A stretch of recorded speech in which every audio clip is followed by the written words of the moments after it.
Wala mo rin tayong magawa. Any other president of China would still insist na kanya yan. But itong tao na ito si President Xi Jinping, maawain. Kasi sinabi ko, maawa ka naman sa amin. And he understands the plight of the Philippines. Kita mo hanggang ngayon, sige pangisda yung Pilipino dyan. Siging pangisda hanggang ngayon? Iba naman ang sabi sa mga news reports at mga mangingisdang nakausap natin doon. Hindi naman na po ito totoong malayang makapangisda dahil sa madalas naman po na nararanasan natin yung pambubuli ng mga Chinese national. Nakapangingisda naman daw sila banda ron. Pero... sa labas lang. Hindi lang kami papayagan sa loob.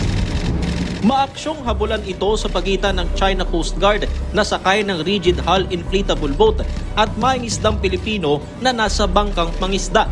Hindi pa noong 2019, iniwan pa nga ng isang Chinese vessel ang nabangga nitong fishing boat na may 22 mangingisdang Pinoy. Hindi lang paghabol, pagbangga, pamboboba ng water cannon at panghaharang ang nararanasan ng mga mangingisda natin. Humihingi pa silang isda yung mga China ngayon.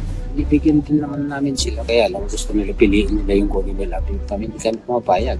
Totoo, nakapangisda po sila doon sa paligid ng Seoul. Ang problema, ang ginawa pa po ng mga Chinese Coast Guard ay pinili pa yung magagandang huli ng ating mga mangingisda. Nung ginawa nila yon, nagbigay naman po talaga sila ng noodles. Halagang 10,000 yung kinuha nilang isda na magaganda, pinapalabas pa na barter daw ko, no? Sa ating pag-aari ng Pinas yan, mga inchik naman ang nag-aari doon.